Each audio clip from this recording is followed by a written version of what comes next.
오늘도 귀하고 복된 예배 자리, 특별히 금요 기도에 이 밤에 나오신 여러분들을 주님의 이름으로 축복합니다. 옆에 계신 분들과 이렇게 인사하면 좋겠습니다. 금요일 저녁에 뵈니 더 반갑습니다. 반가우신 거 맞죠? 몇 년 전에 유명 여배우가 꽤나 된 것 같은데요, 7억에서 결혼 선물을 받고 청혼을 받아 주었다는 기사를 본 적이 있습니다. 우리 여집사님들께서는 우리 남편 장로님 그리고 우리 집사님 얼마짜리 청혼을 받고 결혼을 하셨습니까? 그 여배우는 2억에 달하는, 제가 벤츠를 안 타봐가지고 모 장로님께 여쭤봐야 되겠는데요, 벤츠 자동차 2억 벤츠 7캐럿짜리 다이아몬드를 선물로 받았다고 합니다. 7캐럿짜리 다이아몬드를 그 당시 기사가 났던 시가로 환산하면 5억쯤 된다고 합니다. 물론 그것은 우리가 볼 때 굉장히 과한 선물임에 틀림없습니다.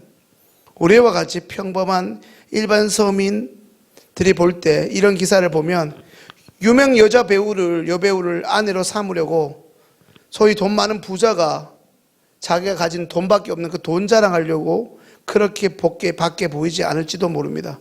방금 언급된 낭비라는 단어를 사전에서 찾아보면 이렇습니다. 재물이나 시간 따위를 아껴 쓰지 않고 헛되게 헤프게 쓴, 혹은 헛되이 헤프게 쓰이다 라는 뜻으로 사전에 기록하고 있습니다. 그런데 오늘 이 낭비라는 단어를 오늘 본문과 함께 묵상하면서 몇 번이나 곱씹어 보니 이 단어는 상당히 주관적이고 관점에 따라 전혀 다르게 해석될 여지가 있다는 것입니다. 우리가 볼 때 유명하고 화려해 보이는 연인이지만 자신이 사랑하는 그 여인에게, 한 여인에게 나의 사랑을 세상의 기준과 세상의 사람들 눈에 볼 때는 어마어마한 것들을 선물로 준 그 사람의 행위가 분명 우리의 눈에 볼 때는 과하고 돈 자랑 같고 대단한 낭비로 여겨질지 모르지만 적어도 당사자인 그 남자에게는 연인처럼 자신의 진심이 담긴 선물을 건넨 것지도 모릅니다. 돈으로 마음을 사려는 환심인지 아니면 정말로 자신의 전부를 주고 싶은 대상을 만나서 그것을 표현하는 것인지 그 사람의 진짜 속마음은 우리가 알 길이 없습니다. 오늘 본문은 성도님들이 너무나 잘 아는 본문이죠. 이제 주일을 보낸 지 5일째 되는 이 저녁, 오늘 낭비라는 단어를 중심으로 이 한 여인의 아름다운 헌신에 대해서 잠시 살펴보고자 합니다. 잘 아시는 대로 오늘 본문은 한 여인이 예수님께 드린 이 향유 옥합으로 인해 일어나게 되는 작은 소동으로 시작됩니다. 예수께서 나병 환자인 시몬의 집에서 식사를 함께하고 계실 때 마리아라 이름하는 한 여인이 당시 굉장히 비싼 향유를 가져와 예수님의 허락도 없이 예수님의 머리에 부었습니다. 이때 이 장면을 본 예수님이 아니라 예수님의 제자들이 심히 분노합니다. 우리 애들 좋아하는 캐릭터로 보면 앵글리 버드 한 거죠. 정작 향유컵을 들이부음을 당한 예수님은 괜찮은데 그걸 옆에 보고 있던 제자들이 화난 거죠. 저는 그냥 장난기가 발동했습니다. 자기한테 부어야 되는데 예수님한테 부어서 화가 났나 싶기도 했습니다. 그 비싼 거 나도 한번 경험해보고 싶은데 할 수 있는 거죠. 예수님을 향한 마리아라는 여인의 정성과 호의를 정면으로 책망한 것이죠. 그 비싸고 귀한 향유를 가난한 자들을 돕는 데 쓰지 않고 한 번에 낭비했다는 것입니다. 그런데 제자들의 선생이 되시는 예수님은 이 제자들과, 분노하고 있는 제자들과 전혀 상반된 의견을 취하시며 오히려 이 여인을 칭찬하고 두둔하십니다. 그리고 더 나아가서 오늘 이 여인을 기억하라 말씀까지 하십니다. 오늘 마리아라는 여인이 예수께 드린 향유 옥합은 오늘날로 쉽게 말하면 고급 향수에 해당합니다. 나드라 불리는 이 향수는 인도산의 나무 뿌리에서 채취한 것으로 이물질이 조금 더 섞이지 않은 100% 원액입니다. 마리아에 의해 예수님의 머리에 순간 부어진 아니 낭비된 이 향유는 예수님의 활동 무대를 할 수 있는 당시 팔레스타인에서 쉽게 구할 수 없는 매우 값진 것이었습니다. 오늘 본문에서는 머리에 그저 한 번 붓고 버려지는 이 향유의 가치를 300데나리온으로 규정하고 있는데, 잘 아시는 것처럼, 이 본문을 잘 알고 계신 것처럼 당시 이 300데나리온은 평범한 일꾼들의 무려 1년치 일당에 해당하는 결코 작지 않은 금액입니다. 더군다나 예수님의 머리에 향유를 부은 마리아가 부자가 아니었기 때문에 더 그렇습니다. 결코 만만치 않은 금액인 300데나리온으로 구입한 이 향유값을 그저 단 한 번 쓰기 위해 쏟아 부었으니 어쩌면 제자들이 어리둥절하고 화가 난 것도 당연할지 모릅니다. 가난한 이들을 돕기 위해 쓸 수도 있었는데 말입니다. 하지만 중요한 것은 이 마리아의 마음을 그대로 받으셨던 예수님의 반응입니다. 왜 마리아는 예수님께 다른 이들이 볼 때 낭비처럼 보이는 이러한 행동을 했겠습니까? 그것은 평상시 마리아의 모습을 보면 알 수 있게 됩니다. 잘 아시겠지만 마리아를 잘 보여주는 대목이 예수님 발치에 앉아 말씀을 그리도 사모하며 듣는 장면이죠. 언니 마르다는 손님 대접하는데 바빴지만 마리아는 늘 예수님의 말씀을 경청했습니다. 청년들의 표현을 하면 예수님 말씀을 듣고 들어도 말씀에 고팠던 여인입니다. 예수님이 자기 동네에 오시면 예수님 곁에서 떨어질 줄 모르고 말씀을 귀 기울여 들었습니다. 그렇게나 말씀을 가까이 하며 사모하던 마리아는 예수님과 3년 동안 동고동락하며 예수님을 따르던 예수님의 채찍근 12제자도 모르던 그 예수님의 죽으심을 누구보다 빨리 인지하고 예수님의 장례를 준비하는 동시에 그동안 예수님이 자신에게 부어오신 그 사랑에 감사하기 위해 어쩌면 자신의 전 재산과 같은, 과부의 두렵돈과 같은 그런 귀한 300데나리온을 한순간에 주님을 장사를 예비하기 위해 쏟아부은 것입니다. 이제 누가복음 7장 47절을 함께 읽을까요? 같이 읽습니다. 이러므로 내가 네게 말하노니 그의 많은 죄가 사하여 줬도다. 이는 그의 사랑함이 많음이라. 사함을 받은 일이 적은 자는 적게 사랑하느니라. 요 빨간 것만 다시 넘겨서 한번 읽을까요? 같이 읽습니다.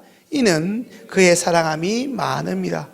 사함을 받은 일이 적은 자는 적게 사랑하느니라. 아멘.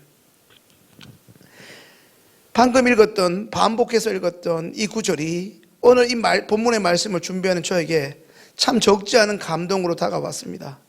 마리아는 주님에 대한 사랑이 너무 컸습니다. 주님의 은혜가 너무 컸습니다. 오늘 이 말씀을 듣고 계신 성도님들께도 이전에 우리 예수님께 받으신 그 사랑이 있지 않으십니까? 있으셨다면 언제 어디였습니까? 마리아는 자기같이 천한 여자에게 베풀어 주신 예수님의 은혜가 너무나 감사했습니다. 자신의 오라비 나사로를 살려준 것도 감사했고, 귀한 진리의 말씀, 생명의 말씀을 자주 들려주신 것도 감사했고, 자신을 진심으로 사랑해 주신 것도 감사했습니다. 그는 아깝다가 아니라 더 드려도 아깝지 않은 존재가 예수님이셨다고 믿었습니다. 무엇보다 이 마리아가 예수님께 감사했던 것은 3년간 동고동락했던 제자들도 알아차리지 못한 예수님의 하루하루 다가오는 그 죽음이 바로 자신의 허다한 죄 때문임을 깨달았기 때문입니다. 자신의 허물과 죄가 크면 클수록 외려 그 탕감받은 것이 크다 깨달았기 때문에 감사할 수밖에 없었던 것입니다. 오늘 이 자리에 누구보다 피곤하실 텐데 어찌 나오셨습니까? 우리 가정과 나의 문제 해결 때문입니까? 아니면 내가 임직받은 직분자인데 직분자의 소위 의리 때문입니까? 아니면 오늘 본문에 예수님의 사랑과 은혜가 정말로 너무 감사해서 내 전부를 지금 드려도 그 사랑 갚을 길 없다 말하는 이 마리아처럼 오늘도 주님의 생명의 말씀을 사모하고, 또한 오늘도 말씀의 자리에 또 여러분들께서 개인적으로 은밀히 기도하시는 그 기도의 은혜를 사모하셔서 나오셨습니까? 오늘 우리에게 너무나 익숙한 이 본문의 말씀을 읽으시면서 성도님들은 누구의 입장으로 말씀을 읽으셨고 들으셨습니까? 만약 오늘 이 자리에 어떤 분이 와서 똑같이 마리아처럼 한다면 여러분은 저 여자가 얼마나 사랑을 받았기에 저렇게 할까 하시겠습니까? 저 여자가 미쳤나? 뭐 저래 비싼 것을.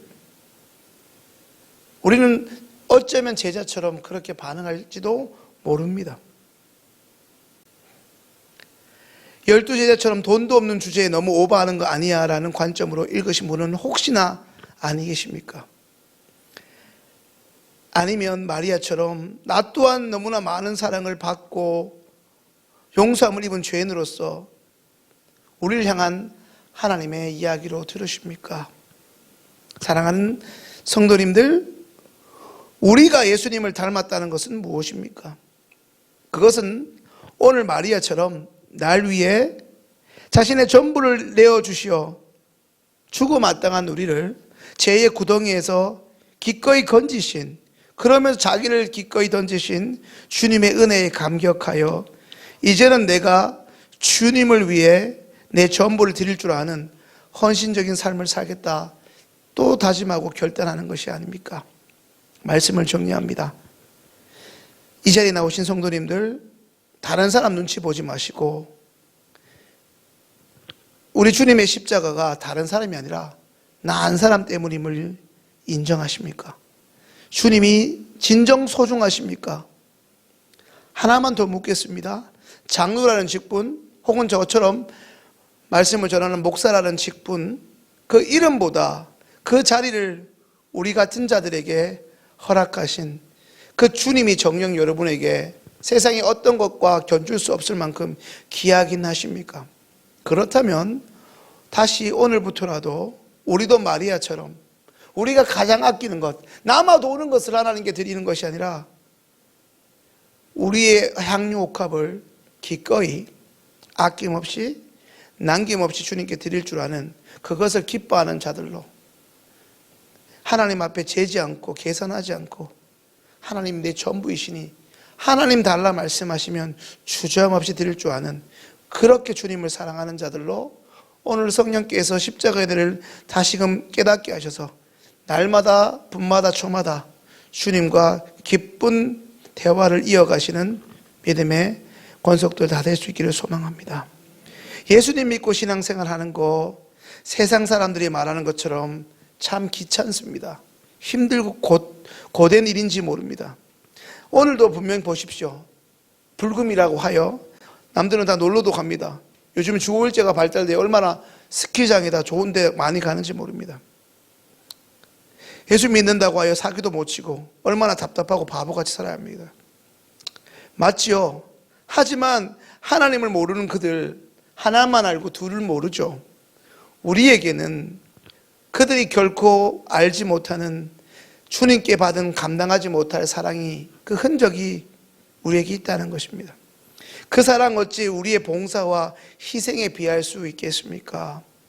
남들이 볼 때는 낭비라 손가락질 받고 오해받을지라도 오늘 이 자리에 나온, 아니 하나님께서 피곤하지만 그 피곤함보다 은혜를 사모하는 여러분들의 그 열정을 하나님께서 오늘도 이 자리로 불러주신 줄 믿습니다. 그런 주님이 우리의 진심을 아시니 그분이 알아주시고 그분이 기억하시면 그뿐인 줄 알고 다시금 하나님 앞에 우리의 전부를 기쁘게 드리는 일상의 모든 삶이 될 수 있기를 간절히 소망합니다.